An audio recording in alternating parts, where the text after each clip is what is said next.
Hi guys, this is Harshit Bhardwaj.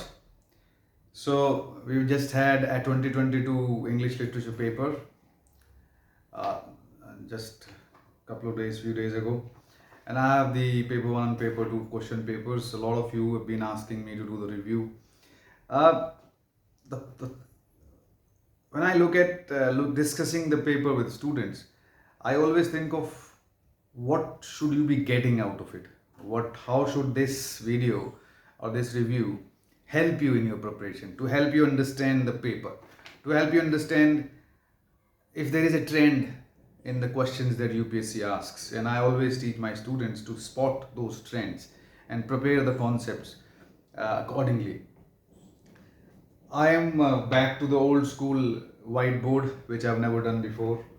Long time ago. This is a very old whiteboard, and this is my first office space where I started my business 13 years ago in 2009. So I thought this is the quietest place. Let's go back to the roots, and I've never done a whiteboard video, so I'll try and do it with you. So we'll go through the questions. I have a mental categorization of questions. So I'll give you that rough idea which I've shared with my students many times. First of all, there are thematic critical assessment kind of questions. In thematic, you can also have the socio-political background assessment questions. A lot of those happen in paper one. Then there are stylistics or technical questions. So stylistics or technical questions will ask you about the technical aspect of that text. Then there are literary theory or literary eras like post-colonialism or feminism or Marxism or psychoanalysis. And then of course there are straightforward character or plot or title, which I would still put under the thematic critical assessment. So if we go through the first question, the flowering of Renaissance values in Elizabethan theatre. This is a 1A. So it's the first question, paper one, first short note, always Renaissance Shakespeare, right? So this is a pretty straightforward socio-political plus not so much of application of thematic assessment, but the textual. One thing that I have discussed many times with all of you when doing short notes, especially in paper one, because the paper two short note structure has slightly changed. Now they have stopped giving you just statements, they're giving you questions. So every short note topic has to be directly linked to the texts that are in the syllabus, the relevant texts. Okay, so Renaissance values in Elizabethan theatre, we have King Lear and Tempest. So you have to answer this short note within the context, giving the references of King Lear and Tempest. The moral dilemma of the Victorian age. Again, we have 4 novels from the Victorian age, 1 big poem. What moral dilemmas can you figure out? 150 words, 10 marks, couple of points. Ideological preoccupations of the Romantic movement. William Wordsworth. What ideological preoccupations do you see in the poems of William Wordsworth? So we are not looking at Romantic movement in general. Anything that they're asking, bring it back to the texts. Factors that contributed to the rise of the English novel as a genre. It's straight off a secondary topic, the rise of the novel. Imagery in metaphysical poetry. When we do metaphysical poetry, we do read all about the figures of speech, conceits, and all that. Another thing that I would like to say about the entire understanding of these two papers, this is not an easy 2022 question paper. This is not an easy paper. If any of you felt it's an easy paper, I have had many students who attempted this year's mains, who written the mains. This is easy if you have prepared well. Of course, that's a common sense thing. But this question paper has a lot of wide conceptual questions, wider. Last couple of years, I've seen the trend where they're going specific. Previously, they used to go very wide, broad. Then they started in 18, 19, 20, 21, they started being very, very specific. That's why the short note question in paper 2 converted into the questions, not just the statements. So they become very specific. Now, in this paper, they're throwing you a very wide concept. And you don't know what all to write in it. That's the problem. That's why the concepts are easy, the questions look easy. But it's going to be very tough to score marks unless you've not prepared the art of answer writing. Because as I say, every question is 2 questions. So this, for example, let's move on to the second question and I'll explain what I mean by wide conceptual questions. And the trick will be to figure out what angle, what specific angle to take in that wider question. Second question, 2A, tempest. Tempest, always you'll have a colonial theory, post-colonial theory question from the tempest. They'll ask you Caliban's treatment by Prospero, Caliban-Prospero relationship, do a post-colonial, and they've given you quotes like, you taught me language, now I use this to swear at you. How the language was used as a colonial tool, all those kind of very specific questions. Now look at this question. Critically analyze the discourse of colonialism in the tempest. This is as wide as it can be. Now when you're looking at the discourse of colonialism, what do you write about? It's a 15 marker, 225 words, 3 pages. So you'll have to work out a specific line of argument with specific examples to illustrate, to critically analyze the discourse of colonialism, how colonialism has been shown to you by Shakespeare. How do you gather it's a colonial setup? So it's a wider concept and they're not telling you anything specific to work around. Second question, the conflict of revolutionary politics in Paradise Lost as delineated in the books prescribed for study. Book 1, 2, 4 and 9, Paradise Lost. Now somebody said, I've read that some students said that revolutionary politics was not taught within the context of this poem. Now what is Satan doing against God? What was happening in the socio-politics at that time? So I would mark this, the Tempest question is a straight on literary theory question. The Paradise Lost question is a socio-politic textual analysis.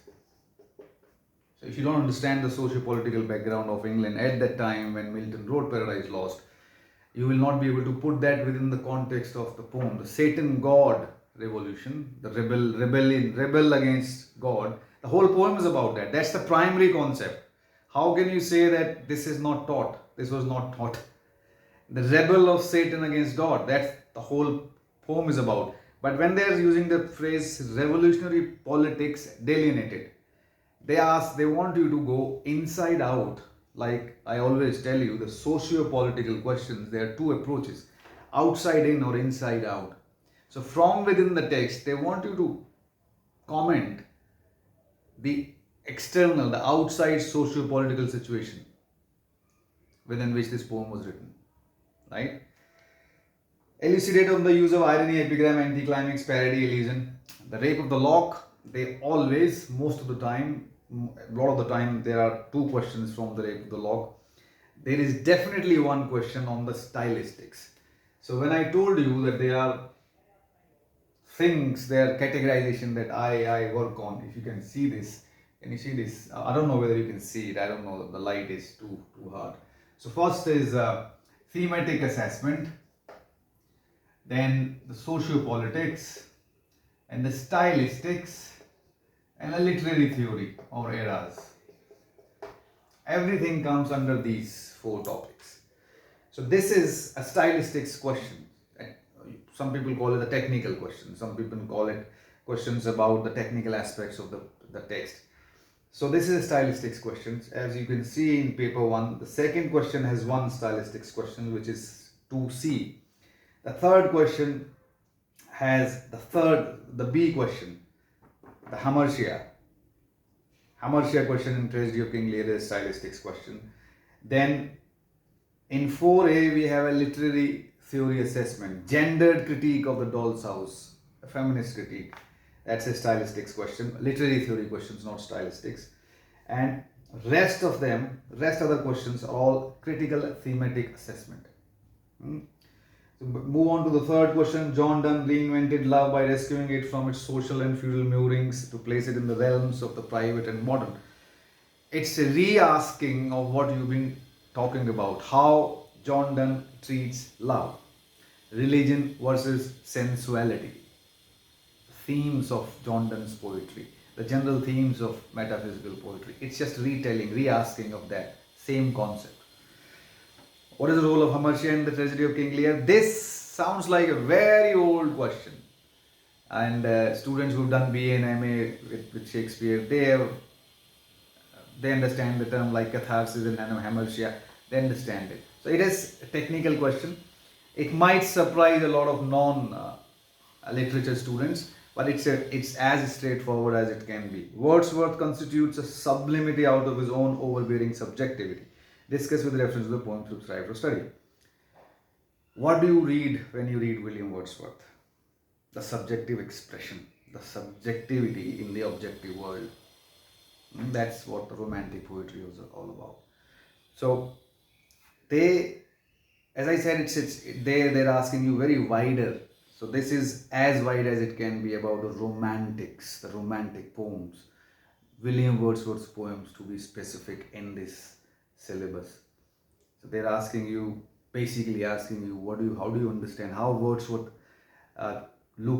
treats his poetry with his subjective expression, what he believes in, and how can you illustrate that with the references from the poems that you've read? Sublimity out of his own overbearing subjectivity. Right? So they're asking you, can you figure that out? Can you show us? Then a gender critique of Doll's House, question 4. Dramatization of sorrow in memoriam, thematic assessment. Milton's Satan as one of the most dynamic and complicated characters, character assessment. If you're doing Paradise Lost and if you've not done Satan's character sketch, then you have not done Paradise Lost. But it's a 15 marker. Then in section B, we have a fantastic unseen poem. Told you don't try to guess the poem or the poet. If you can figure out the era, it can work in your favor. But look at the questions. These are easy questions.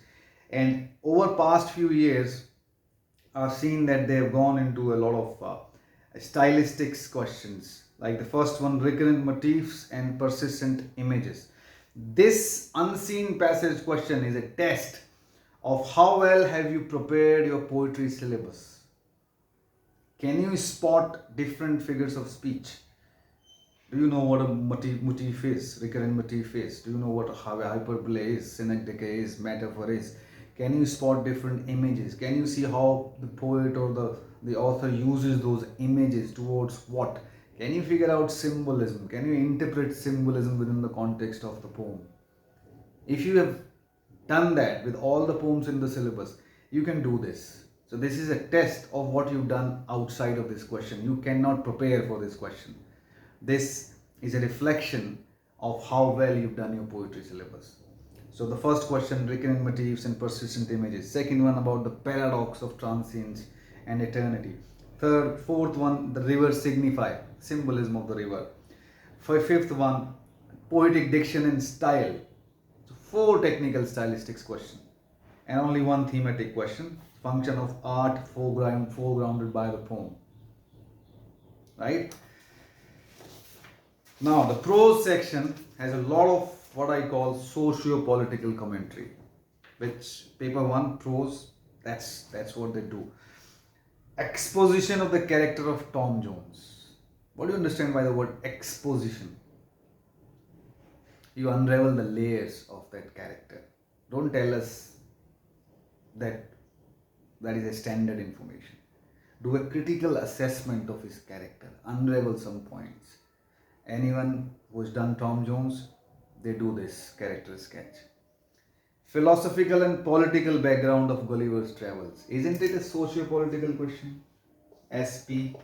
I don't know why I'm using this board. I'm not using it. I won't be using it. I probably will. But I thought I'll go through one by one and write lots of stuff. But So Gulliver's Travels, I always say Gulliver's Travels, you have to be really aware of the socio-political background, the early imperialism, the ideas of early imperialism, colonialism, and the philosophical as well as political. So there are two different verticals in this question. Don't brush the entire question with one stroke. Examine the late 18th century English class system in Pride and Prejudice. What a wonderful socio-political background with commentary. What do you understand? So this is a kind, again, inside-out question. When you read Pride and Prejudice, what do you understand about the 18th century English class system from Pride and Prejudice? Inside out, right? Next one, Mill on the Floss is a subversion of the traditional Bildungsroman. You can call it a stylistics question. They're asking you technical information. There is definitely always one Bildungsroman question. Always one. Either it's Portrait of the Artist or Hard Times or of course Mill on the Floss. So there is always one, right? Hard Times, but they added the word subversion. So that can be tricky. Hard time lingers around the questions of utilitarianism, education, and industrialization in the Victorian era, discussed with illustrations. They have thrown open now. This is there are some questions that are kind of a saving grace question for you. So they throw some questions in the middle that are like, if you read Hard Times, you have read about utilitarianism, education, and industrial revolution, right? So anyone should be able to do it. If you've read, for example, Huckleberry Finn, you do understand American Dream, slavery or racism. But again, isn't it a socio-political assessment? The next one, 7C, conflicting moral values and confusions of a changing society. Again, the key word is society.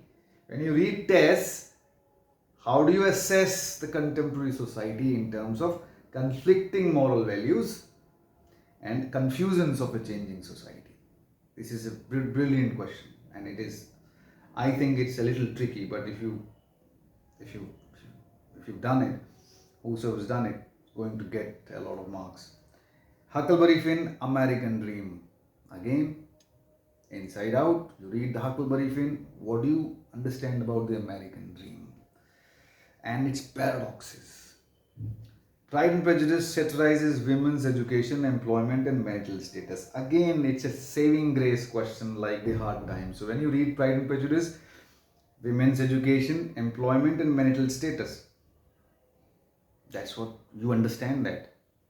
Most of the students read Pride and Prejudice from the feminist perspective, all the feminist topics. So the state of women in the Victorian society, you can understand that from Pride and Prejudice or any of the 4 Victorian novels. So how Jane Austen satirizes it, women's state in terms of employment, education, and marital status. It's a saving grace question. And they've given you 3 distinct points to talk about. So you have 3 paragraphs, intro and conclusion, and you have one fantastic answer. Back to Gulliver. Unreliable narrator. Discuss with examples from Gulliver's Travels. There is a question which seems like an opposite of this question, as in how Jonathan Swift makes the fantastical things believable in Gulliver's Travels. How he makes whatever fantastical weave he is creating, web he is creating, how he makes it believable to the readers. That seems like an opposite of this. Now this is how does he come across as an unreliable narrator. Now the whole idea of unreliable narrator is a modernist idea, if you've done modernist literature. And this question normally comes on which text? If you're my student, you know it. And I mean, you should know it because that question has come multiple times. Lord Jim, unreliable narrator. Yes. So this is a technical question, stylistics question. So in the entire prose section 6, 7, and 8, we have the Bildungsroman question, which you can say a stylistics question, and we have Gulliver's unreliable narrator, only 2. Most of them, almost all of them are the socio-political thematic assessment. So inside out approach. By reading the text, what do you understand about the society, the contemporary society? They ask this question with the rape of the lock, 18th century or 17th century, or they can, it's a format. This X century, what do you understand about X century after reading X text? The position of women after reading this. Class system from Pride and Prejudice, Tess, Hard Times, Mill the Floss, Tom Jones. The concept of illegitimacy from King Lear or Tom Jones. So they have these formulaic combinations. And I always ask my students to read every text, at least the paper one text. Definitely paper one text, because in paper one we covered a lot of years, a lot of decades, a lot of centuries. In paper two we only have 50 years. So the socio-political background is almost common in 90% of the text in paper two. But in paper one they're different. We start from Renaissance and come all the way down to the Victorian. So we have 4, 5, 6, 3, 4 literary eras, different socio-political ages. So always when you're reading any text, let's say Pride and Prejudice, status of women, the caste system, and any other things that you can understand. Always be trying to understand when you're reading the text. Think inside out. What can we put together a society from this text in different columns, right? Some texts are more heavy on, let's say, the status of women. Some texts talk more about the caste system. Some texts talk more about, for example, Rape of the Lock talks more about the vanity of the society. So there is obviously a primary thematic point, but then there are always, all the great texts give you a mirror of the society. Literature is a mirror to the society. So that's how you should study texts anyway. So if you study a text and you go inside out and try and put together a picture of that society, you will do very well in paper one and you will have solid points and ideas. Paper two will do in next video. If you think I should do it, I should waste my and your 22 minutes. If you gathered anything from this video, if you liked seeing me live like this, I've never done a video like this, standing and with a whiteboard. I don't know why I'm doing it, because I was doing some training with my staff, and you can see we're still whitewashing the office. So we can do more of these videos. I am finally a little free now, little as in my schedule is sorted. For last 2 months it was mad, and a lot of students shouted at me and a lot of you were waiting for the lessons at YouTube. I can do lessons like this, but whiteboard, I don't like whiteboard. So I'll probably do just a walking lesson, walking around and giving you ideas on the text, rather than doing the way I've been doing. So I would love talking about the text. So if you want me to continue, give you second part of this for paper 2 and continue the lessons, let me know, because now I'm not teaching at Unacademy or anywhere else. Now I'm not teaching English literature optional as a profession. Like, I'm not doing any classes or any test series. My test series question, the entire 14 tests are now available for everyone for free. I'll share a link in the description. You can download all the 14 tests. So I'm not teaching it. I will only come in front of you if you want me to, if there is a response, if there is a fantastic response. Otherwise, stay blessed, have a good exam next year, and I'll see you hopefully in the next video if you want me to. Take care. This is Harshit Bhardwaj. Bye-bye.